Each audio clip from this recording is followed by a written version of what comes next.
I'm Simon Wright, and this is Wright's. We're a cafe, delicatessen, restaurant in rural Carmarthenshire in West Wales. It's a rambling old building, and we have a load of different dining areas here. We have the shop area, we have the delicatessen. It's a really lovely place to come, and we've been lucky enough to win a few awards over the last couple of years. We were voted as one of the best 100 restaurants in the UK at the British Restaurant Awards. We needed a solution here that dealt with some of the heating, but also something that we could cook on as well. Previously we had a multi-fuel stove here, which looked great, but it was a lot of trouble to look after it, and we needed something that was cleaner and more efficient. We also wanted something that was more cost effective, because of course that's important to us too. One of the great things about the Klover is it fitted into the existing system. It's now running 12 radiators very efficiently, but we're also able to cook on it as well. I mean, for most people who come in and look at it, it looks like a cooker, but actually its main function, as far as we're concerned, is heating. But we're able to do some cooking on it, which is great for the theatricality here, and it cooks very well.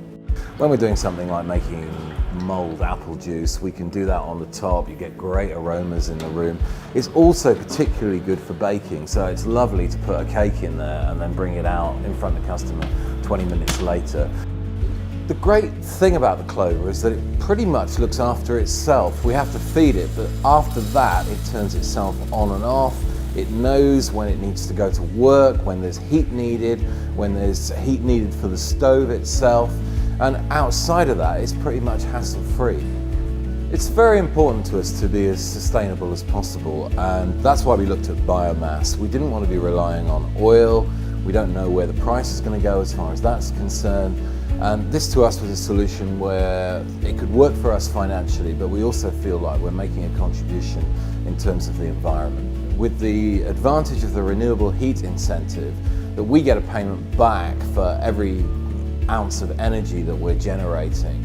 And that means, although there's an upfront cost, over the years we're recouping that. And that feels pretty good to be getting something back. The reason we've been able to realise the idea of having biomass is that we've had great service from Birds Hill. I didn't know an awful lot about biomass myself, so we were guided through the range of options, taken through the whole installation process, and we've had great help with negotiating the process of getting the RHI payments as well. Overall, it's been a great experience. It's been with us for a month or so now. We're really, really happy with it, and I'd recommend it to anybody. I don't have one in my own home, but maybe that's the next step.